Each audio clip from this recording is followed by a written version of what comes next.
Hello, good morning student. Today we will discuss the indirect method of measurement of length. In the last video we have seen the direct method to measure the length by using the meter scale, by using slide calipers, by using a device screw gauge, spherometer. These were the direct method to measure the length. But to measure the large distance, indirect methods are used. Some triangulation method is there, that is already discussed. Today we will discuss the parallax method. We will discuss class 11 physics. Today we discuss the parallax method. This is the parallax method. This is the indirect method to measure the large distance. So, question arises here: what is parallax? What is a parallax? Parallax क्या है? तो parallax का मतलब होता है apparent shifting, मतलब आभासी shifting जगह चेंज होना। लास्ट वीडियो में बताए भी थे पैरेलैक्स मेथड के बारे में कि मान लो कोई चौक को होल्ड करेंगे और राइट लेफ्ट आई को अल्टरनेट क्लोज ओपन करेंगे, देखेंगे ये चौक अपनी जगह से शिफ्ट होता हुआ नजर आता है, आभास होता है, इसलिए इसको अपरेंट शिफ्टिंग नाम दिया गया है। तो parallax is the apparent shift. Parallax का मतलब क्या है? The parallax is the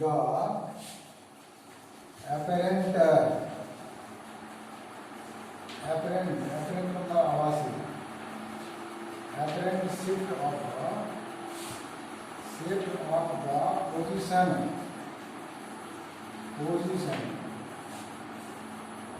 of an object, इस ऑब्जेक्ट का अपरेंट शिफ्ट होना पोजीशन में, अपरेंट शिफ्टिंग होना पोजीशन में with respect to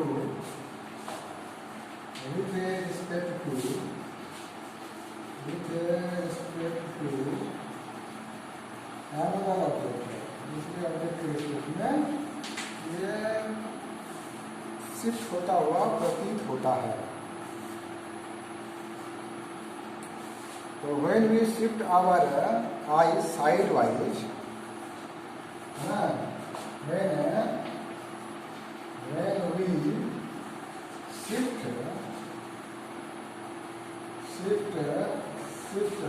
our eye, जब हम लोग अपने आँख को क्या करते हैं, शिफ्ट करते हैं, इसे शिफ्ट करते हैं साइड वाइज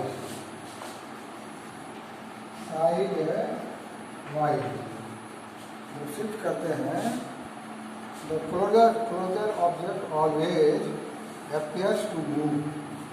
तब जो है द क्लोजर ऑब्जेक्ट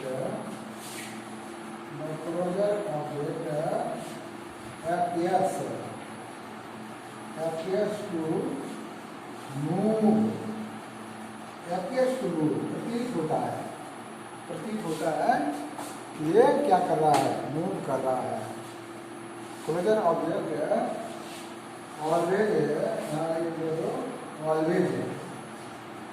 ऑलवेज हमेशा appears to move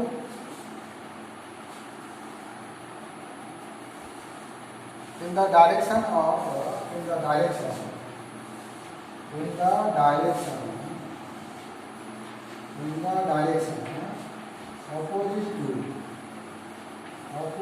to that of our eye, कहने का मतलब ये पकड़े, जैसे इसको बंद किए तो ये बाया वाला बंद लगता दाएं जा रहा है, दाया वाला को बंद करके बाया जा रहा है ना, ऐसा अपेयर होता है। इस तरह का जो नेचुरल फिनोमेना है, इस तरह का जो नेचुरल फिनोमेना है, दिस इज कॉल्ड पैरेलैक्स। इसको क्या कहते हैं? पैरेलैक्स। और पैरेलैक्स का डेफिनेशन ये है, कभी कभी आ सकता है question, what is parallax and find the distance of the moon by using the parallax method. ऐसा आ सकता है। देखो ये ग्राउंड है, अर्थ है, अर्थ का सरफेस तो कर्व है और यहाँ पर कोई ऑब्जेक्ट रखा हुआ है ना, ये ऑब्जेक्ट यहाँ रखा हुआ है ना। तो हम लोग यार अर्थ सरफेस पर 2 पॉइंट ले लेते हैं, ये और 2 पॉइंट ले लेते हैं और ये हम लोग को निकालना है। तो टेलीस्कोप के जरिए इसको देखेंगे, टेलीस्कोप के जरिए यहाँ से भी देखेंगे, ये इसके बीच का डिस्टेंस होगा, दोनों point of observation, point of observation है के बीच का डिस्टेंस, और ये मिल करके इस ऑब्जेक्ट पर एक एंगल बना रहा है। इस एंगल को थीटा मानते हैं। This theta angle is called parallax angle है ना। इसका नाम क्या है? पैरेलैक्स एंगल नाम देते हैं या पैरेलैक्टिक। और क्या नाम होता है इसका? पैरेलैक्टिक एंगल कहेंगे। और दोनों जो पॉइंट ऑफ ऑब्जर्वेशन है, इसका जो बीच का डिस्टेंस होगा, इस डिस्टेंस का नाम है बेसिस। क्या है? बेसिस। इसको दिखाया जाता है बीसी, राइट। तो अब इस पैरेलैक्स मेथड से हम लोग डिस्टेंस ऑफ द मून निकालेंगे, है ना। Distance of the moon question बन सकता है ना। Find the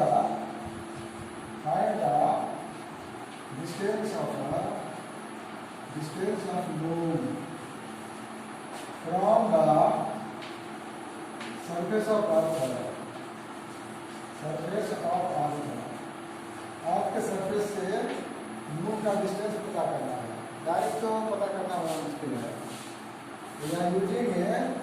using parallax method, parallax method है ना। ऐसा हो सकता है क्वेश्चन, इसको हम लोग कैसे निकालें, है ना। ये जो बेसिस जो एंगल बनाएगा ऑब्जेक्ट पर, वह एंगल कहलाएगा पैरेलैक्स एंगल। उसको नापने का तरीका है कि कितना एंगल बनाएगा, तो वहाँ जाकर कौन एंगल मेजर करेगा। मेजर करना थोड़ा मुश्किल है। तो मेजर करने के लिए ये जो पॉइंट है, यहाँ पर हम लोग क्या रखेंगे? टेलीस्कोप रखेंगे। टेलीस्कोप ऐसा रखेंगे और इसको रोटेट करके यहाँ आएंगे, टेलीस्कोप यहाँ लाएंगे तो कितना एंगल रोटेशन हुआ ये प्रोटेक्टर बता देगा कि ये रोटेशन हो करके मान लो थीटा का एंगल हुआ। फिर जो है यहाँ परपेंडिकुलर पर उसी टेलीस्कोप को लाएंगे, देख लेंगे, टेलीस्कोप को घुमा करके देखेंगे कितना एंगल घुमा है ये मान लो थीटा पे घुमा है। और यहाँ से हम लोग परपेंडिकुलर दे दें, राइट। तो दिस एंगल थीटा 2, तो यह एंगल भी क्या हो जाएगा? थीटा 2 हो जाएगा। यह थीटा 1 है तो यह एंगल भी क्या हो जाएगा? थीटा 1 हो जाएगा। और थीटा 1 प्लस थीटा 2 किसके बराबर होगा? थीटा के बराबर हो जाएगा। ये दोनों का सम इसके बराबर। उतना दूर पर जाकर के जो एंगल बन रहा है, हम लोग जमीन से ही नाप लेंगे, तो वहाँ जाकर मेजर करना बड़ा मुश्किल है।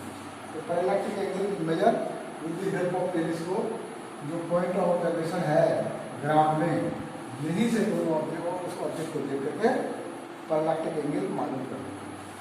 और ये वाला बेस अर्थ सरफेस पर दोनों पॉइंट के बीच का डिस्टेंस ऑलरेडी मेजर कर सकते हैं, स्केल से मेजर करते हैं, मेजरिंग टेक्निक में करते हैं।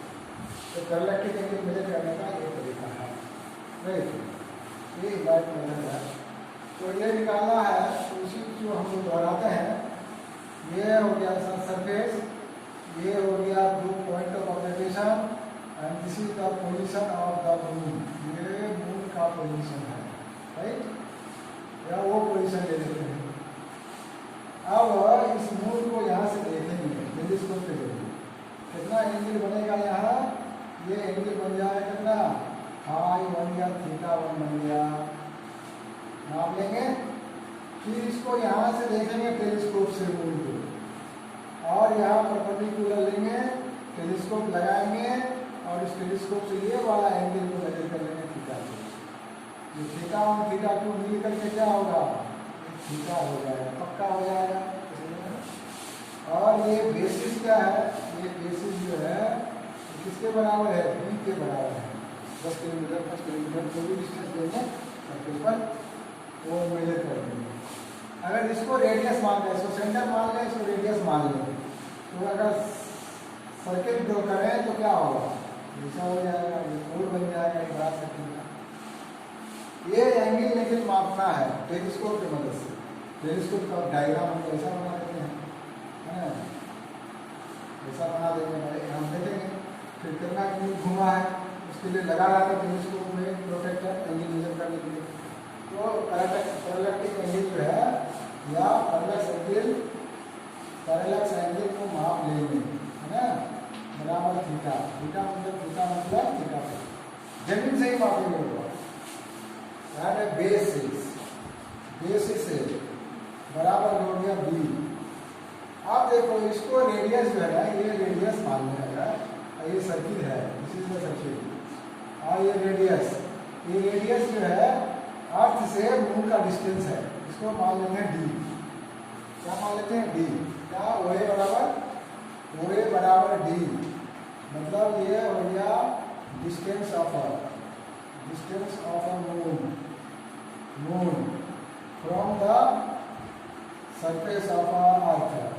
और ये इस सर्किल का रेडियस भी है, तो हम लोग को मालूम है, वी नो दैट, हम लोग को मालूम है ये डी निकालना है। सेक्टर एंगल थीटा बराबर क्या होता है, आर्क बाय होता है रेडियस, आर्क बाय रेडियस। तो ये सेक्टर एंगल यही है, थीटा 1 प्लस थीटा 2। आर्क कौन सा है, यही आर्क है ना, ये भी आर्क है, क्या है, ये भी आर्क है। बाय रेडियस कौन है, रेडियस, तो ये है रेडियस, है। अब देखो ए बी जो है ना, ए बी की लंबाई और ये कर्व, इसमें बहुत बड़ा ना होता है, इसमें दोनों अप्रोक्सीमेटली बराबर होता है। मैंने आर्क में ये बी के बराबर हो गया, और ये रेडियस ही किसके बराबर है, ये डिस्टेंस के बराबर है, इसलिए डी बराबर क्या हो जाएगा, तो ऊपर लिख देते हैं। तो ये जो है तब जो है यहाँ हो गया डी बराबर कितना, डी बराबर बी बाई थीटा। तो बी तो हम लोग नाप लेंगे कितना है, थीटा हम लोग टेलीस्कोप की मदद से नाप लेंगे, और ये वैल्यू पुट कर देंगे तो डी आ जाएगा, this will be what, the distance of the moon from the surface of the earth, है ना, this is called parallax angle. अब जो है हम लोग निकालेंगे find the diameter of moon, है ना, find the diameter of moon, diameter, इसका डायमीटर मेजर करना है, डायमीटर ऑफ मून का डायमीटर मेजर करना है, या कोई, है ना, moon using what, using parallax method, parallax method use करके मून या प्लैनेट का डायमीटर मेजर करना है। और उसको करने के लिए क्या करेंगे, व्हाट विल डू, यह मून है, suppose this is the moon, ये मून है, बड़ा बना दिए, और ये हम लोग कहाँ हैं, ग्राउंड में है, अर्थ है, इस जगह पर खड़े हैं, और ये मून का डायमीटर मेजर करना है। तो सबसे पहले यहाँ से टेलीस्कोप के जरिए देखेंगे, इसके सरफेस को टेलीस्कोप की मदद से, फिर हम लोग देखेंगे किसकी मदद से, इस टेलीस्कोप की मदद से इसको देखेंगे, इस पॉइंट को काटा, इस पॉइंट को काटा, ये वाला इसका क्या हो जाएगा, डायमीटर हो जाएगा, राइट। ये अगर मालूम चल जाए तो डायमीटर मालूम चल जाएगा, लेकिन डिस्टेंस ऑफ द मून पता है, अभी हमें पता चाहिए, डी बराबर B by theta, distance of the moon तो पता ही है, वो ए और बी, वो ए है डिस्टेंस, लेकिन अब ये ए भी निकालना है, डायमीटर निकालना है। तो ये जो एंगल है, ये एंगल पता कर लेंगे, कैसे पता करेंगे, जब भी टेलीस्कोप होता है उसमें प्रोटेक्टर लगा होता है, यहाँ देख लिए, ये मान लो 60 डिग्री पर दिखा, फिर घुमा के लाए तो 120 पर दिख रहा है, मतलब ये 60 डिग्री हो गया, पता चल जाएगा टेलीस्कोप से। और ओ ए का वैल्यू ऑलरेडी जो है हम लोग पहला वाला केस में निकाल चुके हैं। अब हम लोग को ए भी अगर निकल जाए तो क्या हो जाएगा, डायमीटर हो जाएगा। इसको रेडियस मान के अगर ड्रॉ करेंगे ये फिर एक सर्कल होगा, तो ये आर्क हो जाएगा, ये रेडियस हो जाएगा, ये सेक्टर एरिया हो जाएगा, है ना। तो इसमें जो है से थीटा बराबर क्या होता है, arc by radius, arc by radius. Theta बराबर आर्क मतलब ए बी और रेडियस का मतलब हो गया ओ ए, ठीक है। This equal to this A B बराबर ओ ए इंटू क्या आ जाएगा थीटा। ए बी क्या है, डायमीटर है, इज द डी डायमीटर। ओ ए क्या है, ये रेडियस मतलब distance, D capital D into क्या आ जाएगा थीटा। तो ये हो गया डायमीटर बराबर डायमीटर ऑफ मून बराबर जो है डी इंटू थीटा निकाल लेंगे, है ना। तो ये इनडायरेक्ट मेथड है इसको निकालने का। और भी इनडायरेक्ट मेथड बहुत सारा है। With the help of Kepler's third law of motion, Kepler's third law of motion के हेल्प से भी हम लोग distance of radius of the orbit वगैरह सब निकाल सकते हैं, है ना। तो सिलेबस में यहीं तक है। तो ये कोपरनिकस मेथड भी है जिसकी ज़रूरत नहीं है। अब मेजरमेंट कर लिए तो इसमें मेजरमेंट करने के बाद जो है वैल्यू एक्यूरेट हो भी सकता है, नहीं भी हो सकता है। मतलब there must be a error, error मतलब अनसर्टेनिटी, है ना। The uncertainty occur in the measurement is call error. नापने के क्रम में जो अनिश्चितता, जैसे 5 मीटर नाप रहे हैं तो हो सकता है 5.1 मीटर हो जाए या 4.9 मीटर हो जाए, तो ये अनसर्टेनिटी बना रहता है ना। तो अगला जो हेडिंग देखेंगे वो देखेंगे error in measurement, will see the error in measurement.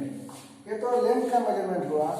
उसी तरह से जो है मास का मेजरमेंट करेंगे। मास का मेजरमेंट करने के लिए फिजिकल बैलेंस वगैरह है, स्प्रिंग बैलेंस है, राइट। इसी तरह से टाइम का मेजरमेंट करेंगे तो उसके लिए जो है क्वार्ट्ज क्लॉक से करते हैं, ठीक है। तो ये मेजरमेंट का ये है डिवाइस है, मेथड्स है। अब मेजरमेंट जब भी करेंगे तो वहाँ एरर पैदा होगा। तो एरर इन मेजरमेंट, नाप में गलती, मेजरमेंट, है ना। तो इसको कहेंगे दी अनसर्टेनिटी,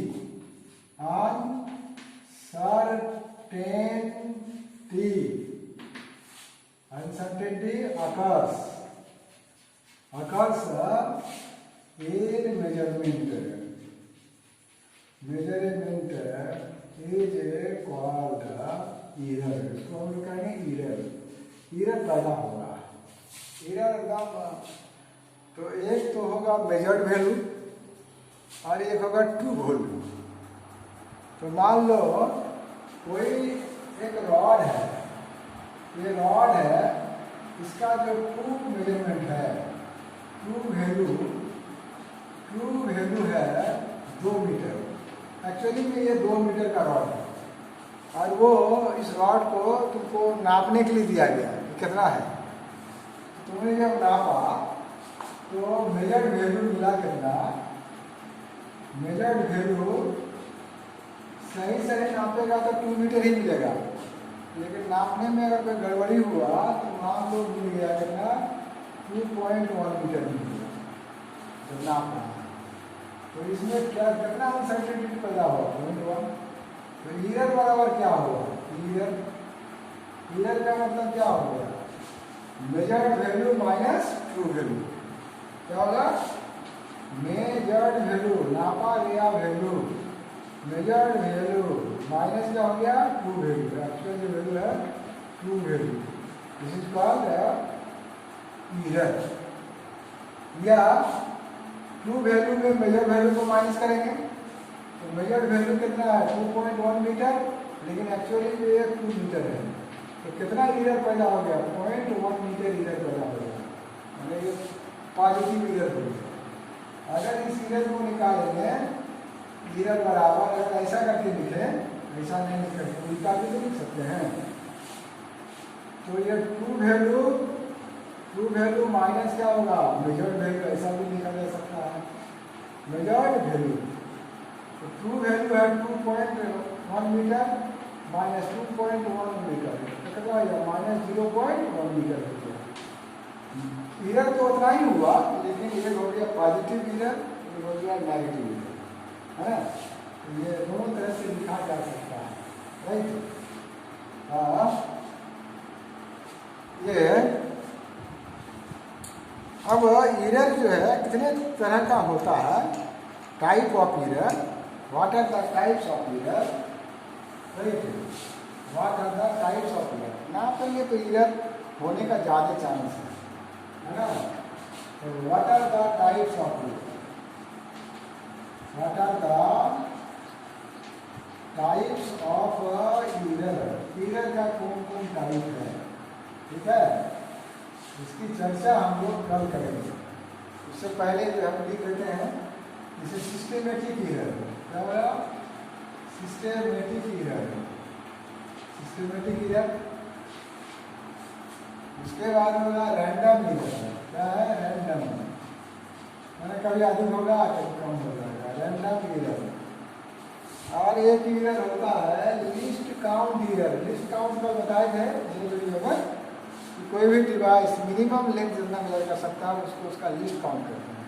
अगर उस डिवाइस का लिस्ट काउंट ही गड़बड़ होगा तो कुछ भी नापेंगे गड़बड़ी आएगा।